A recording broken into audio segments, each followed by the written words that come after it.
Today I got 5 questions from the comments. These are just the last 5. I went to the community tab, hit the looked at questions, and here they are. I was in particular looking for questions with a little short answers, just to kind of rapid fire a few of them at you. And if you want me to expand on one of these, let me know in the comments. I get almost 90% of my videos from your comments. So let's jump right in. Question number 1, how do you convince yourself to write a check to the government for your Roth conversions? Ouch.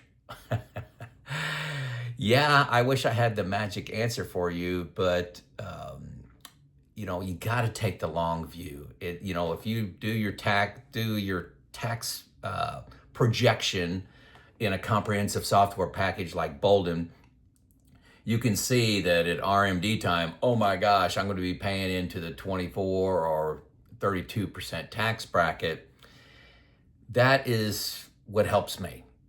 When I look at that and I said, hey, I can fill up the 12% bracket now, the 10%, the 12%, kind of at a minimum. Now, as you know, if you've been watching my channel, I filled up the 24% bracket this last year and wrote a check. Painful. Didn't write a check, did an electronic transfer. But, having clear vision of what the taxes look like at RMD time really helped me. I bumped that up to the 24% bracket really because all the momentum to change the tax code really, I believe, is going to be higher. Now, I think worst case is I'll be paying 24% in the future, and then I'm even by doing 24% tax bracket in 2024. So yeah, it's not easy. When it comes out of your paycheck every 2 weeks or every month, that's not a big deal. When you actually have to go in and do it, it's a big deal. Only thing that helps me is looking at future impact of those Roth conversions. I can see the impact on my net worth. I can see the impact to my total tax bill. And I can also see the problem I'm leaving as a legacy. Do you really want to leave your kids? It's nice to leave them any money, but if you do leave them money, do you really want to leave that to them at during their peak earning years, where they have to take it out over 10 years? And a Roth, you don't. It's just there. They can do it at any time. Don't have to pay taxes on it. Question number 2. 42/42/16, that's their investment mix. I'm going to assume that's 42% equities, 42% bonds, and 16% cash. That's what I'm going to assume that is. I have plenty of equities to fight inflation. I don't need the risk more. I'm just starting retirement, so I may rebalance my equities in a few years, trying to protect against sequence of returns risk. And this, still with the comment, you guys in the comments are making me want to lighten up on my equities now that I'm a month. I've been thinking about this for a month. Joe Kuhn, please enlighten us on what are your fixed income favorites? Long question. Basically, what's my bucket 1 fixed income favorites? And bluntly, my answer is I don't have favorites. I hate them all. I don't like bucket 1 at all. It frustrates me. I've never been a bond fund fan, never been a bond fan. I've been all equities my entire career. I had 100% zero until I got about 5 years from retirement. And, you can recall the time between like 2010, 2021. I mean, bonds paid nothing, 2%, 1.5%, 0.5%.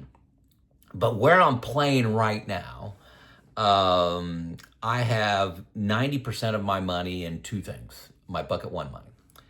SPAXX, which is a money market fund inside of Fidelity, okay? And it's returned about 5%, in the last year, 2 years. It's been doing good. I think it's maybe 4.5 now. but it's been good, not exciting. And then I have a Fidelity Bond Fund, FEPIX. And in the last 1 year, I just checked this, my personal, with the timing of when I bought it, not calendar dates, but my 1 year has been 6.23%.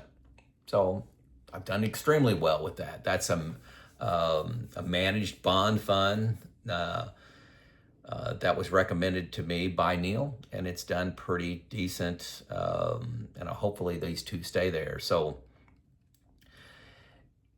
as far as this bond fund, take a look. If you want to get on Yahoo Finance, look up the ticker FEPIX. Look at the performance after down years. So the down years are red and then the up years are green. It's pretty consistent that the next 2 years or so after a down year is up.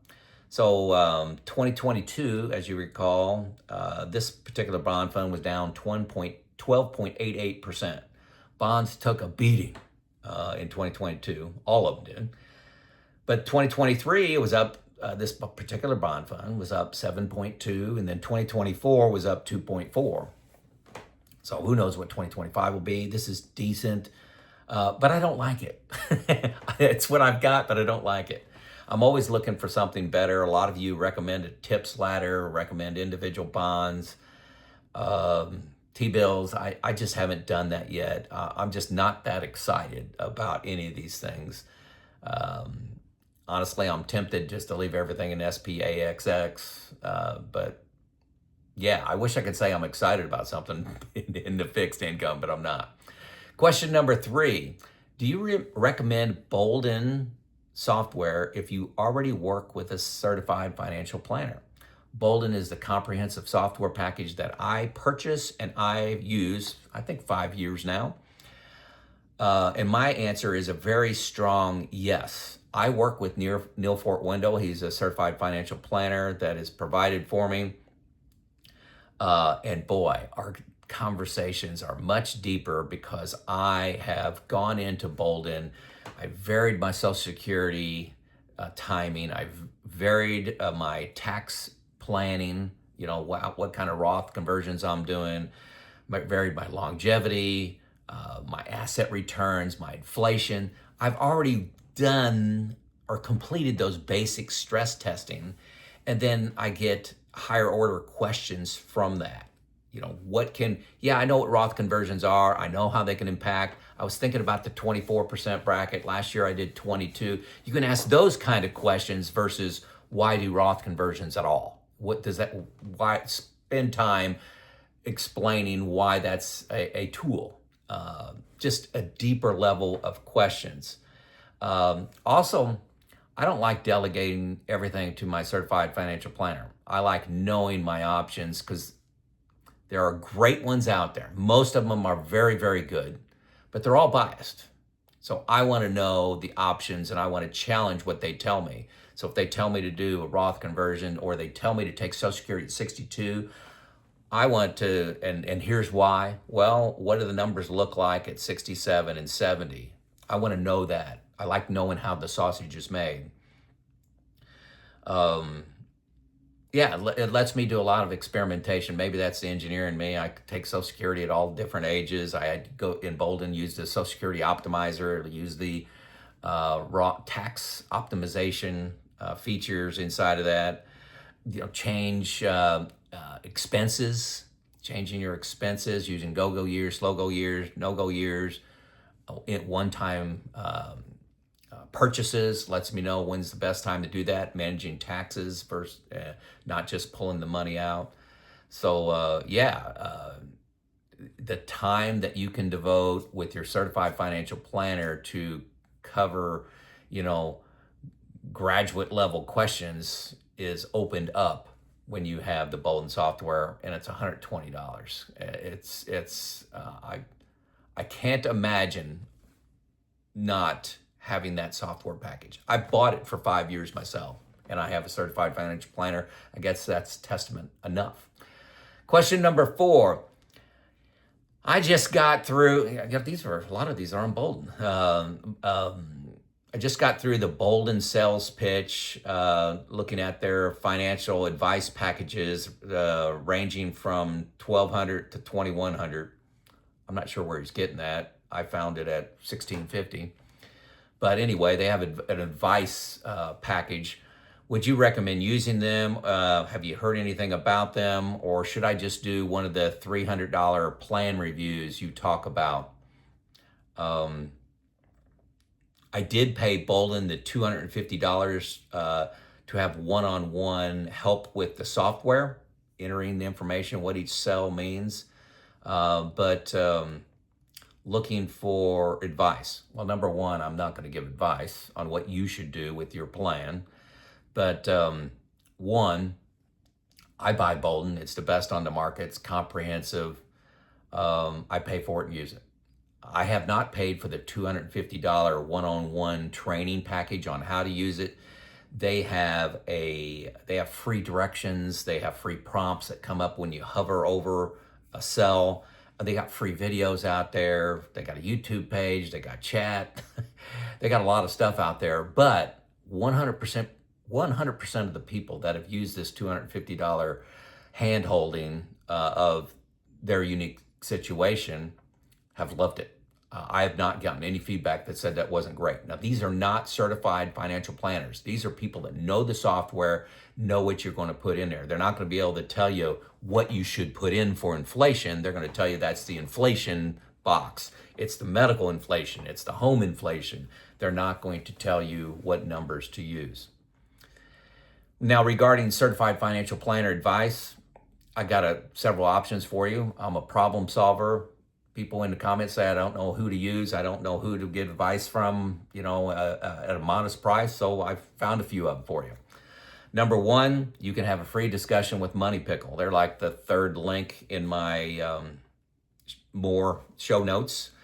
It's a cold call. You hit the link, it takes you to a calendar. What do you want to talk about? I want to talk about the timing of Social Security. I want to take it at 62. Everybody's telling me to wait to 67. Why does that make sense? And you can talk through that question. They don't do any prep call, but you're talking to a certified financial planner. It's totally free. Totally free. At the end of that call, make sure you ask them, hey, you understand my situation a little bit better. What could you do for me? Why would it be valuable for me to take our relationship to another level? They're not going to give a strong sales pitch, but they're going to hold that any next step conversation to the last 5 minutes. The first 40 or so minutes is on your topic. Okay, so that's free. I don't know why you wouldn't do that. I don't know why you wouldn't contact Money Pickle. It's a free second person to look at your plan. Number two, you can do $300 plan reviews. And I got 2 companies doing that right now. You input your plan. It could be into their website. This could be a Boldin PDF. This could be an Excel document. It could be a Word document with here's all my assets, here's all my expenses, here's what I'm thinking about doing. You could send that to them in whatever format you want. 2 companies, Defining Wealth and Donaldson Capital Management, do offer this service. I've met with both of them live, talked to them about what I wanted included in a review, what the viewers look for, what I would look for. What's the product and what's the cost? I've dove into them, both of them, and said, this is what my audience, I believe, will be willing to pay. That's where the $300 came from.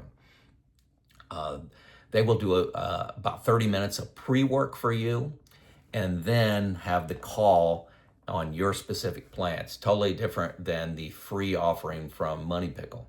Why not do both? I don't know why you wouldn't do both. Money Pickle and then pick one of these, Defining Wealth or Donaldson Capital Management. Donaldson, as I'm making this video, Donaldson is not taking new clients because they were overwhelmed back in December. But I expect that to be opened up here in March. Okay, so very soon you'll be able to pick Defining Wealth or Donaldson Capital Management. 100% of the feedback from both of these teams have been overwhelmingly positive. Everybody's learned something, 2, 3, one person as many as 12 different things, and they were a proud DIYer and they found 12 actions that they wanted to take as a result of that conversation. So this is why you need an external review of your plan.